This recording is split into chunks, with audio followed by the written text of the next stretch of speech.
The difference between an average agent and an exceptional one isn't just about sales. It's about how well they guide, protect, and communicate with their clients. We are absolutely honored to have Dan Elzer with us today as he breaks down what great agents do differently and why it should absolutely matter to you. For nearly a century, Bosley has been helping to shape the landscape of Canadian real estate. This podcast is an extension of that legacy, our way of staying connected to what matters most to you. Join us as we sit down with leading voices from across the industry and beyond to explore the ideas, trends, and stories that move real estate forward. Whether you're an agent, investor, homeowner, or just curious about the market, there's something here for you. Hey everyone, and welcome to Like a Boss, the podcast where we have real conversations with industry leaders shaping the real estate industry. I'm Christan Bosley, your host, president, and broker of record of Bosley Real Estate. Dan, welcome to Like a Boss. Thank you for having me. Thank you so much for joining us. It's my pleasure. I'd love to start by just getting to know you a little bit. So I had the privilege of meeting you through leading real estate companies of the world. Yes.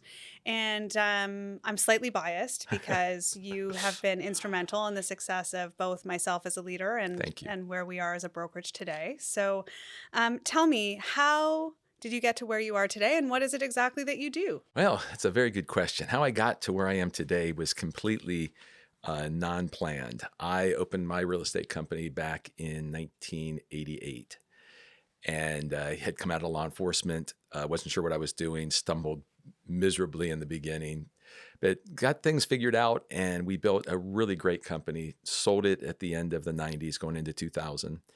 And I wasn't sure what I wanted to be when I grew up, so I kind of was checking a couple of things out. I went and interviewed at a couple places, and I started getting phone calls from other brokers to ask would I help them, and would my non-compete stop me from doing that? And so I just started to do some consulting, and that has just led to, like I said, I feel very blessed.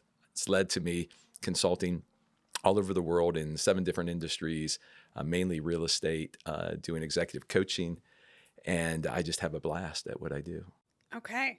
So the defining moment was just a demand for your knowledge, basically. Well, that defining moment really came whenever I went and interviewed for a position, and it was a company that was just purchased by a big company, and the chief financial officer was in town, and he interviewed me first, and he was very excited about me joining the leadership team. He then handed me off to people that were in the company, and they didn't want me. And so we had a conversation afterwards with the CFO, and I learned very quickly that leadership was lacking in companies. They felt threatened by me. Instead of wanting to embrace a strong person to be on the leadership team, I was a threat, and they didn't want me, and they had veto. So the CFO said, "I'm sorry." He goes, "I can't override that." And I came home knowing that these other companies wanted me to work with them, and that was the defining moment. I had venture capital in my first company, so I had great mentors. And I realized very quickly my life running my first company was nothing like anybody else's. So it was kind of the calling then to go out and start doing that, the leadership and the training and the coaching. Amazing. And so, we implement a ton of your training here, which we're very fortunate to have offered to us through leading real estate companies of the world. And so, I think it's fair to say that you have a lot of information and knowledge about what agents do really well, where they maybe could improve. So let's shift a little bit into the core of today's conversation. What, in your opinion, do top performing agents do differently than the average, I would say? When you really look at true top performers, one, they're customer centric. They understand their client. They understand the importance of it's all about the client. The second thing I believe is that they have the right mindsets, and that's around abundancy and around creativity, that they can serve that client. But then the third thing that always shines when it comes to top performers is my quote I use, you've heard me use, treatment before diagnosis is malpractice. We always have to learn about people before we can solve their problems, and true top performers naturally desire to learn about where that person is so they can bring solutions. The lower performing people, I think, get so nervous about wanting to do the job that they might miss some of those things, some of that focus, some of that a little bit of treatment before they've diagnosed, and it can get them in trouble. So I can always tell a top pro whenever I see that their concern is first the customer, second, what is it about the customer they need to learn? Right. And clearly that has a major impact on the customer experience too. Incredible, because you never do what they don't want. You're always serving them where they are instead of trying to force feed them into a deal or a transaction or something that doesn't fit. Right. So in your training and the training that we've done through your SWAT program here, there's a huge emphasis on mindset and accountability. So how do you see these qualities translating to better results for buyers and sellers? So from the agent or the sales perspective, the mindset, we have the abundance mindset. We want to make sure that we're not accidentally, slipping into scarcity in the way that we work with people. But the second one, when it comes about mindset and the way I train, is the doctor-patient relationship. And people who are in sales have to always realize that as much as they want someone to love them, like them, and do business with them, they're still the expert. And if you fall out of that doctor-patient relationship, you're literally letting the consumer, who's the novice, start to drive things. So the mindset about stay in your lane, you're the boss, you're in charge, but make it all about them. And then the accountability piece, there's so many different ways we could go with that, with, from transactional accountability to behavioral stuff, but accountability of being open to somebody finding your flaw, because we can get self-important sometimes and really go down a wrong path. No, really? I know. Realtors? It's hard to believe. I don't. And having that accountability, not only in your performance for transactions, but also in the manner in which you perform, to make sure you don't lose some of that. So I'm huge about accountability. Yeah, absolutely. And listen, that mindset that you've touched on in being able to find flaws in realtors, or there is something to that, because the customer needs to have the confidence right off the bat. Yes. So it's not necessarily a bad thing. Correct. So if we were to flip it to the consumer perspective for a minute, Okay. What are some qualities that a consumer should look for to indicate to them that they are working with a well-trained professional? That is an excellent question, because as a coach in the marketplace, I'll have agents come to me that are struggling with controlling a customer. And I always ask questions and find out that's because they weren't the doctor. So if a consumer sees a professional that, one, discovers and understands need, and then two, has a process by which the transaction goes or the interaction goes. When you don't have that process down, when you don't have that map, then you actually relinquish that control to someone, again, that doesn't understand what's going on. Depending on the personality of the buyer or seller, they'll feel that void, that vacancy, and take it over. And now we're in big trouble. So I think a consumer can always tell they have a pro when they have a process, purpose, and they really make it about them in the beginning. I think that gives them comfort, and they go, okay, I'm in good hands here. Yeah. So when we do our training here, we talk a lot about being in the boat. Yes. Right? Like don't get in the boat with your clients. Don't get emotionally invested. Be objective. Be the voice of reason, because the minute you lose control of the dialogue, it becomes very problematic. Exactly. Right? And I when you said that, what popped in my head is, I'm steering that boat, but I don't need to be in, empathy, sympathy. I got to be really, really careful I don't become sympathetic with people, or I can't serve them. Very distinct difference, right? Sympathy Yes. versus empathy. Yes. So I had an agent approach me the other day who started the conversation by saying, I'm gonna get right to the point. I am not only steering the boat, I am really poking holes in the boat so that we sink to the bottom fast. So let's pass that part of the conversation, and then here's the problem. How do I do it? I love when I get that. I love when people share with me they've gone the wrong course. Now help me fix that. Have gone the wrong course. So Exactly. I was like, But that's a little tough. it's the significance of the fact that they know it, Right. which makes it really It's the beginning powerful. of changing that habit. Exactly.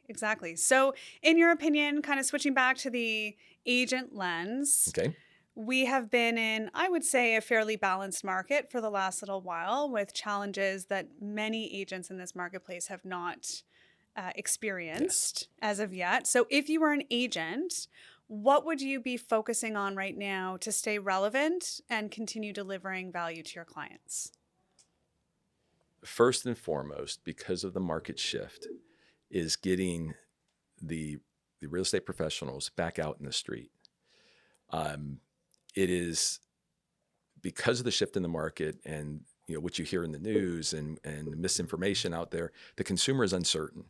There's a lot of people that want to do a transaction that are not doing it because of uncertainty, where in the market we came out of, they would hunt an agent down to get that answer. Now they're not.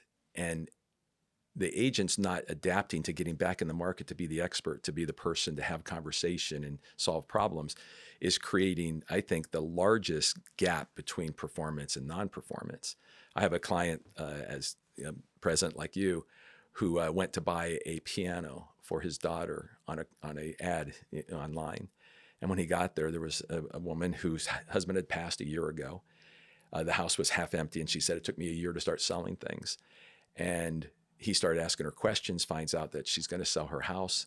But she said, but I have 5 or 6 friends in real estate. He said, no problem. He goes, can I answer any questions? Worked with her, spent about 50 minutes, he said, talking to her.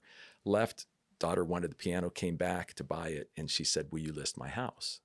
And he asked her, he said, what about your friends? She goes, I didn't even call them. And the moral of the story there was, if the friends would have gotten out of the office, they would have learned the problem. But I will bet you money that when their friends of this woman learns that she listed with someone she didn't know, their first question will be, why didn't you call me? Oh, yeah. And it should have been, why didn't you call her? And so I think it's all about getting back out there in the marketplace, sharing that expertise, and knowing how to convert that over to an opportunity. Absolutely. Couldn't agree with you more. I think DocuSign, well, I'll be kind. DocuSign is a very valuable tool. It has also eliminated a lot of face-to-face interaction. Correct. And this is a human high-touch business, Yes, right? So exactly. And a lot of the technologies that have come to our industry were to make us more efficient, not make us more engaged. Yeah. And I think we've gone way too far there. Absolutely. And again, I think that leads back to our conversations about top performers, right? Top performers do understand that it's a people business. Right. They use it as a tool. They don't use it as an excuse. And that's the big difference. And the emotional intelligence required to understand that is yes, important as well. So what common mistakes are you seeing regularly in your coaching, for instance, or with the agents that you're working with that really do unintentionally hurt the client's experience, and how can we avoid them? Okay, this is going to be a different approach to this, but you'll get it. That, again, with the shift in the market, a professional cannot let a client choose them. They must choose their client. And this goes back to empathy and sympathy. So how do clients get hurt right now? Well, in my opinion, is because the market shift, because of fear in the market in the eyes of a real estate professional, they might take everything that comes their way. In other words, clients choosing them. And if I don't choose my client, I could end up with people that are not ready to perform, never going to perform. And then let's say I take you on as a client and you need me. I have diminished your value or the value of me to you because I have clients I shouldn't have. It's a complex transaction. We really need to be careful that when we give of our time, we're giving it to someone that truly needs it so we can actually impact their life, not give it to a bunch of people and then the person that needs it only gets 10% because I'm too busy. So that's one that I've been working on with a lot of people to get them to understand it's okay to choose your client and not let them choose you. Yeah. And again, I think it goes back to scarcity versus abundance. Yes, right? The exactly. people who are coming with an abundance mindset know that unequivocally, that there needs to be alignment and exactly. And they're not motivations. afraid that something won't come their way. People that are in the marketplace that are, have a abundant mindset and are meeting and talking to people, those are the people that always find opportunity. If I'm not doing that, I'll find the people that actually the pros said no to. And then they go looking for someone, and that agent that takes anything gets the person who's really a second choice of a pro. That would impact the consumer as well. Yes. Yes. Yes. They get poor service in that scenario because when they get the real person that needs them, they've divided their time so much that they can't go give the time necessary to the person that actually is going to do the deal. So, I mean, that dovetails beautifully into our next question, which is, what do you wish more consumers understood about the role of a truly professional real estate agent? I think the consumers, the same as real estate professionals, have habits from the old market. And I think there are some consumers out there that don't understand the complexity of a real estate transaction until it's too late. So one, if the consumer really remembers or understood that this is a very complex transaction, especially in the market that we're in, and then also recognized who the pro was over who the pro wasn't, I think that would give them a much better map, if you will, to find the person that can solve their problem versus find someone who's just in real estate. But if I don't understand how complex it is, I don't know how to look for the right person. I just assume it's commoditization. I just assume everybody can do it, therefore I'll just get out there. But even more so today than a year ago or 2 years ago, the market's becoming more and more complex financially, negotiation-wise, just everything about real estate's going back to my world whenever I had my company, which was people didn't go it alone much back then because they understood that. Yeah. And I would say, the economy, and to your point about the markets, Toronto specifically, and even the surrounding areas, they're so full of hyper-local markets that you have so many additional layers beyond that. Yes. I mean, if I were to answer that question, I would really like to help educate the consumers on the difference between a realtor and a professional and what they would get with a professional realtor. Yes. Right? So, you threw a stat out today that is consistent across North America at our fall kickoff meeting. So do you happen to recall what that stat was in terms of how many agents do transactions? Yeah. 70 plus agents registered 0 transactions last year.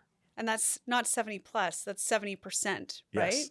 Yeah. So it is substantial. It is very substantial. And that is, again, the shift of going from a market that was very fluid and order taking, if you will, into a market that requires you to actually meet, greet, define the need, provide the solution, and then carry forward.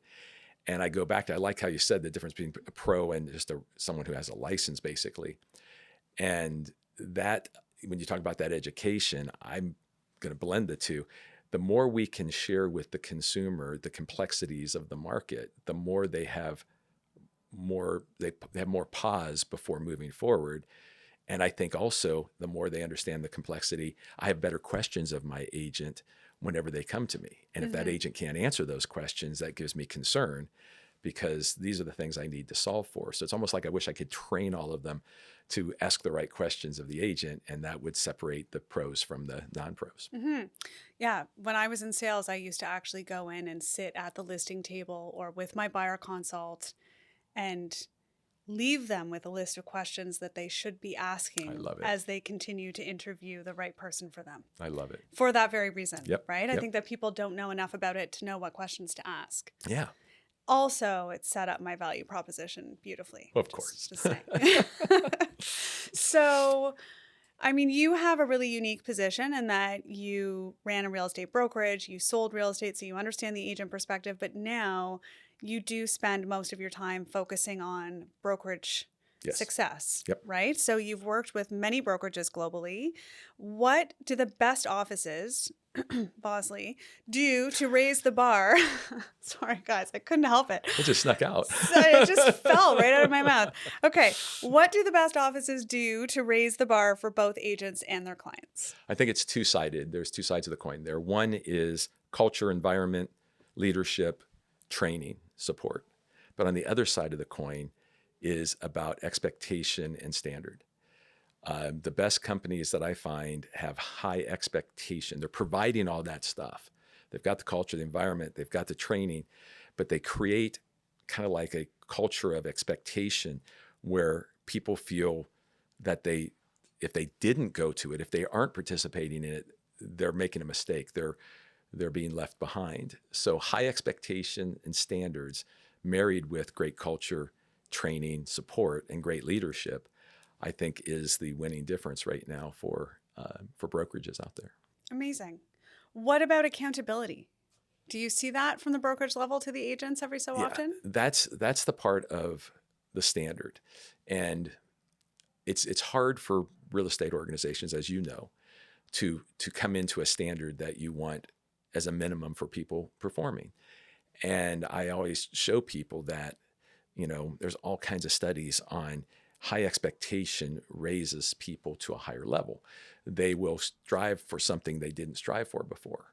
So that accountability of checking, on the quarter, 12 months on the quarter, where are you? Are you falling? Are you gaining? Why? And if you fall below what a company, and it's always the company's decision, is the minimum activities necessary to be able to represent somebody in the marketplace, that they're put on notice, that they know. And the ones who are pros will rise up. They will meet that opportunity and that challenge, where the people that maybe got into this business for the wrong reason, they'll start to show. And so that's where accountability right now comes in, because people want to be surrounded by pros. They want to be surrounded by productivity, and getting the companies, again, same habits that agents have, back into, hey, we're a proud company and our people have standards, and we'll never put someone in the street that's not there. And that's why I love working with you. We've had this conversation many, many times over the last X Thank you. years. You really fell into my Bosley trap right there. So thank you. It just came to me as we were sitting here.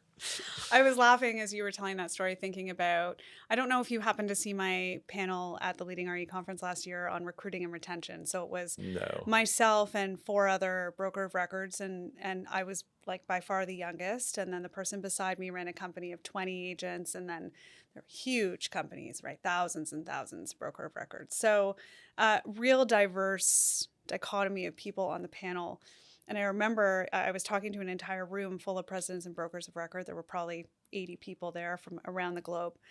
And one of the panel questions is, what do you do to hold your people accountable? And I said, well, I have deal minimums. You don't meet your deal minimum, you're not with Bosley. And the whole room went, Yep, I deal with that all the time. New company hires me and I say that, and they're like, you mean like get rid of people? There was an audible gasp. Like all of these brokers couldn't possibly imagine that I would do something like that. But, I'm kind of a unique unicorn, if you will. And it's my last name. So I'm a little more serious about it than perhaps a Remax or something that isn't affiliated with your persona. Exactly. Yeah. And also it's also it's great leadership. So I'm going to compliment you again here. It's great leadership to understand that those tough questions breed greatness, breed what we're looking for. Again, sympathy and empathy from a leader. If I get sympathetic about someone's inability to perform, I will keep someone on board that I shouldn't. And I promise you, there's 3 people they'll touch in my organization that they'll keep down because of that feeling. Mm-hmm. Where if they're gone, those 3 will achieve that standard because they don't want to be gone. And it's not, and people go, man, you're pretty cold. I go, no, I always look at it this way. If there's 5 people, 2 of them aren't making it and 3 can, what I'm doing is I'm supporting the 3. Mm-hmm. I never look at that I'm being mean to the 2. What I'm doing is I'm supporting the 3. My responsibility as a leader to make sure this environment is good for you. So it's kind of like a bad apple in the bunch type of thing. Mm-hmm. Well, and this is, what I was going to mention is it's not necessarily for me about having somebody out there doing the transactions. It's more a cultural thing, right? Like the thing that I hear time and time again from people who join us from other companies is, you have a culture of success. There's an expectation that you are full-time, successful, dedicated. And I never feel like I'm coming into the office to sit beside somebody who's watching Netflix and posting messages on Facebook, right? Like it's a very different experience, I would say, in terms of how that translates to the culture. Exactly. And then whenever it's in the culture, I always say, picture a fishbowl. The fish don't know the water temperature. The fish don't know what's going on. But if it gets too cold, they'll die. Too hot, they'll die. But if I get the temperature right, they don't know it's right. They just know they're going to live and thrive and do well. Same in companies. I go, get that culture right, and people will do the right thing because it just feels what they should do. Mm-hmm. Let the water get a little stale, and you attract people that aren't going to do well. Right. Well, luckily I have you to hold me accountable to making sure that culture remains. I was waiting for that plug there too. So thank you. So listen, how can consumers benefit when agents are part of a brokerage that invest in ongoing training and performance development? So in our market, similar to yours, I would say, there are many different brokerage models, and in many of the discount ones, which tend to be the largest in number of realtors, training and education is not a part of it. So how does that translate for the consumer? Well, it's a horrible thing for the customer. And the fluid markets, the high liquidity markets that we just came out of covered for a lot of that because it was fear of missing out on a transaction. So people rushed in. In the States, they just came out with a stat that was like 64% of people in the States that did a transaction through the good times regret it. It was the highest That's stat huge. we've ever Yeah. had of people regretting their purchase. So when you talk about how does that help the consumer, it kind of all goes back to everything we just talked about, Christan, that when we have leadership, when we have standards, when we have a great culture environment, and we require people to be in performance, we will make it where the consumer will find us in that scenario, I think, because as long as my people, and I'm speaking if we're together here, if my people are in the street talking to people and sharing and answering questions and all of that, they're not getting that from the other people. The other people are so transactional that they're not doing those things. So I really think the onus is on our pros to really make sure that they're out there, really make sure that they're in front of the consumer, or that they're volunteering to be part of, associations and different things just to get their voice out there, because we are overrun by what I call lightly managed, high split or no split type organizations, that it's a volume business, not a quality business. So I don't know if I really answered the question there, but it is a challenge that I think we can take some responsibility to position ourselves out in the marketplace. And we don't have to put down those companies. All we have to do is just share what we are. And I think that's the goal. Absolutely.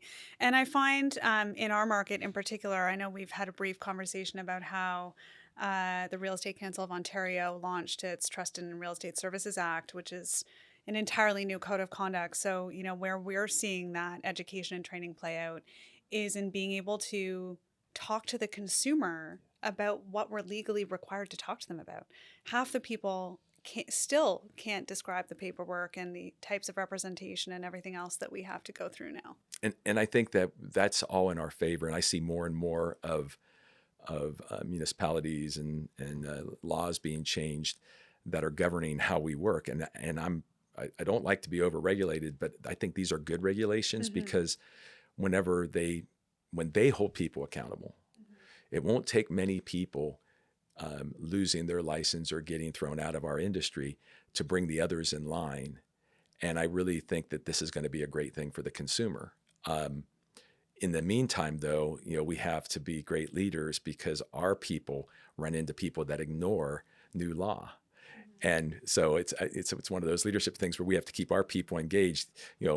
Like Mom used to say, just because your friend didn't doesn't mean you should do it. And that's kind of where we are in a lot of places around the world with those types of changes. Yeah. And I find we're seeing a lot here around disclosures, which is kind of interesting, because now, according to TRESA, there are a lot of disclosures required around where the remuneration, we don't call it commission anymore, according to TRESA. So where the remuneration is going, which is interesting. Like back, 5 years ago, you'd have an agent do an open house for a listing agent, and the agent would pick up a client, and 25% of that remuneration would go to the listing agent for the opportunity to do the open house, right? And now you have to disclose every moment of that. So we're seeing a lot of agents, how do we navigate this conversation, right? Whereas there's still quite a few people who just won't navigate it. Right. And that's, when I get that, I always share with the pros, guys, transparency and be upfront. Understand it, know it, put the time in to master it, and then have it up front. Because there's nothing stronger when we've had these things happen. When I had my company, I used to teach my agents, there's nothing stronger than you being transparent and knowledgeable about the change in the law. And the consumer saying to you, well, I was talking to someone else and they didn't bring that up. And I would teach my agents to say, well, let me apologize for them, because maybe they're not up to speed on the new law. And I didn't do anything wrong ethically to that agent. I just was very clear to the seller or to the buyer that I'm sorry that happened to you. And as soon as they have doubt that that person's up to speed on the law, they're out. That person's no longer a consideration. So there's so many good things that can happen from some of these laws, as long as, again, great leadership, keeping our people informed and making it okay that they have to do that. Okay. So we've spoken a lot about professional realtors. Yes. What's the one quality you should be able to identify in a professional realtor? Wow. Again, I'm going to go very intangible on it. I think a good professional realtor is somebody that is not in a hurry and that has curiosity to learn about you, not about a deal, not about a listing, not about a buyer, not about a true, genuine curiosity to understand you, to want to be there for you. And then if by chance your needs turn into a need to do a transaction, they're there to do that with you. I think that's the big difference between finding someone who's a pro and finding someone who's scared or trying to get a transaction or trying to make something happen. So, having coached with you for a few years now, this is a skill that you've worked quite diligently with me on. And unfortunately, I didn't know you when I was in sales, but some of those skill sets translate into brokerage and recruiting. Yes. And so my whole leadership team has taken Dan's recruiting workshop on how best to get to know agents, right? To that very comment. And so I'm sitting here laughing, listening to you relay that from the agent perspective, because I remember I asked this agent out for lunch, and she was like in the business for 20 years, one of the top performers straight out in the city, right? Like very, very big realtor. And so we meet for lunch, and they're just drilling me with questions about the company. And I'm sitting here and I've got Dan in the back of my mind. And I'm somewhat effective at dodging answers if I have to be. So I kind of was dancing around a bunch of answers. And then finally she puts her fork down. She's like frustrated, right? She's like angry. And she's like, I don't understand. You invited me to lunch. You're not answering any of my questions about your company. And, what are we doing here? And I looked at her and I was like, I think we've had a misunderstanding because you think I'm here to recruit you. And she just looked completely kind of blank faced. And I said, I don't even know if I like you yet. I don't know if I trust you. I don't know if our values are in alignment. So why am I going to share the secret sauce of my company with you until I know that? I love it. And it was so fascinating to see somebody on the other side who has spent their entire career getting to know people and understanding who they are and what they want, actually just have the complete reverse happen to them. Like it was really enlightening for both of us. We still talk regularly. We laugh all the time about it. But I channel that from you all the time. It's so cool to, another attribute, if you will, is comfort in yourself. And that comes from mastery. The more that people practice these things, where it's okay to sit there as you did and not let that bother you, that she had that moment and you were able to then take her down the path of why that moment occurred. So many people at that moment of energy coming back would fold and it would ruin that whole opportunity. And that's another attribute, is when you're a master of skill, you're not afraid. You're very calm in those moments. Well, I was kind of waiting for it. I could see her getting body go. language. And I was like, okay, it's coming. Here we go. Yep. Anyway, highly effective. And, Thank you. perhaps one day she'll be a Bosley agent. You never know. If she fits. She's a great fit. Okay. Okay. So thank you Yes. for all of your wisdom. I really appreciate that. It is my pleasure. This is my favorite part of the podcast, where boy. I get to come from a place of curiosity and ask you questions that are probably not overly appropriate for the topic at hand, but I'm going to do it anyway. Fantastic. Okay. Exciting. So, one lesson you learned in your career that you wish you knew earlier. What is one lesson you've learned? The last thing I just said, the power of mastery to be calm and purposeful in the field of battle. I rushed into the industry. I knew it from a surface, if you will. I knew about it, but I didn't have it mastered. So every engagement was less than what it should have been, not as successful as it should have been. And as I matured in it and mastered things, and what happened to me, and that is when I was in law enforcement, I worked undercover and I was on the SWAT team, and you weren't allowed to do those jobs until it was mastered. I mean, you were videoed, you were tested, and I got into real estate and I just kind of winged it.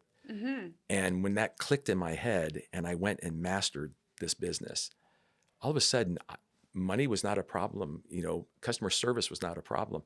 I found that I could enter into any scenario or situation and be effective. So that if I could have started day one with that knowledge that I already had, I just didn't put it to work, I would have been, my first 18 months would have been completely different. Mm-hmm. Did that answer it? It did. Yeah. I'm just sitting here thinking that one of my most frustrating things about the real estate licensing process in Ontario is that it's all theoretical. Right. It's very, by the book, here are the rules, here's what you need to do, but there's no practical knowledge around how to do it. So, I mean, we have a really effective training course. It's quite long. It's called Bosley U, for those of you who are curious. But a very small percentage of new agents come to us in the scheme of how many people get licensed. You talk about how many people are out in the field just winging it with people's largest purchases. Yeah. It's quite concerning. So if you were somebody who didn't necessarily have access to that training, would you have recommendations for how to ensure that you were not just winging it with people's largest investments? Well, again, with a shift in the market, I think we'll get a shift in the mindset of the new people and you might be seeing it already, where they're seeking to learn these things. So from their perspective, I think it really boils down to the level of professionalism they want to bring to the marketplace, and recognizing that there are skills and strategies and tactics that you must learn to be able to deliver. I don't know how to spread that. Mm-hmm. Can't speak today. To spread that through. I wish it was more prevalent in agent licensing, Mm-hmm. where almost you come out of it being told by that person you're trusting that you can't succeed in this business unless you get to this next level.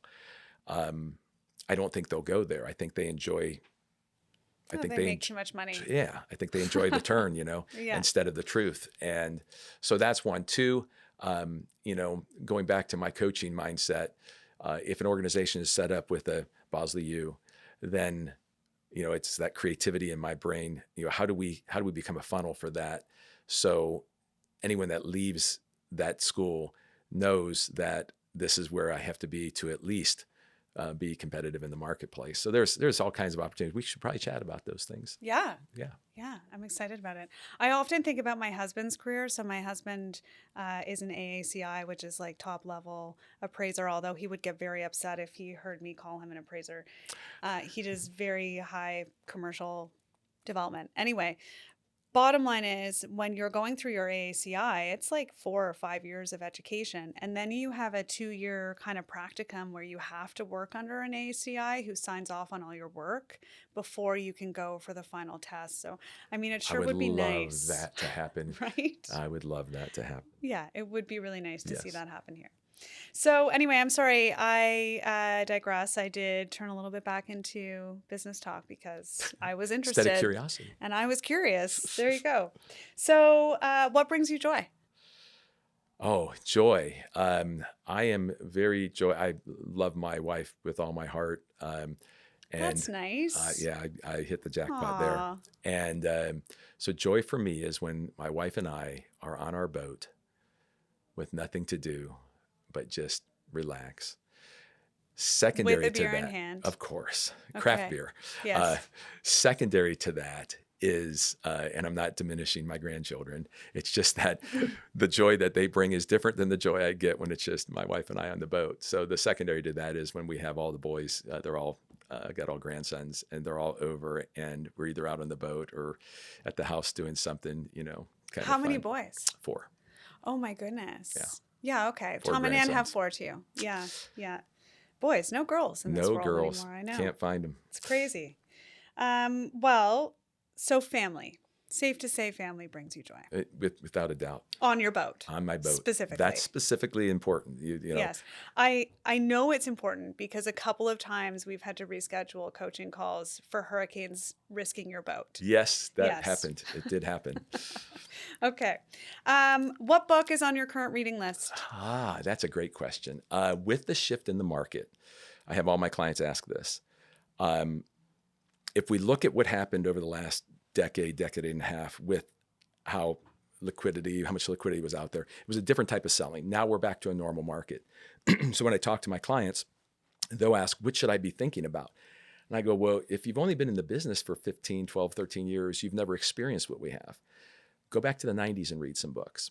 So I just recommended to one of my clients in Michigan to read When Giants Learn to Dance, which is a book I read in the early 90s, written by a Harvard professor, business professor. And it compares Apple and Eastman Kodak. And they showed how Apple grew so fast and entrepreneurial, it got in trouble. They fired Jobs back then and brought in some bureaucratic people. Where Eastman Kodak got so bureaucratic, it was dying. And so the balance between leadership, bureaucracy, and entrepreneurial spirit is very, very important to be able to run an effective company. So I have had a couple of companies in my charge that are experiencing that they don't have the bureaucracy necessary to not topple. And so I recommended that book. And then because I did, I just started reading it. I actually picked it up. It's sitting on my desk. I started reading it again. So it's been, so I go backwards right now and read Jack Welch, the CEO of GE. I read, the one I just spoke of, because I feel that I have to make sure that my skill sets are sharp in the leadership and in the executional things that are needed for today's market. A lot, as we said, a lot of technologies, a lot of things that were working during the hot market are not working as well now because they don't have the structure behind them. So that's the book on my desk at the moment. Not the one you thought, huh? No. I still have so many questions I want to ask around that because I'm curious that I feel like we're almost out of time. Okay, I have to ask one question. Okay. What do you mean when you say brokerages that don't have enough bureaucracy? Okay. Policy, procedure, structure. Anytime something goes wrong, we've talked about this. Because an entrepreneur is a creator, Correct. not necessarily a operations. Difference between growing and creating versus running. And every time something goes wrong, I always ask my clients to postmortem that wrong. What was a policy, a procedure, a question, a document that you could have put in place there for this not to happen?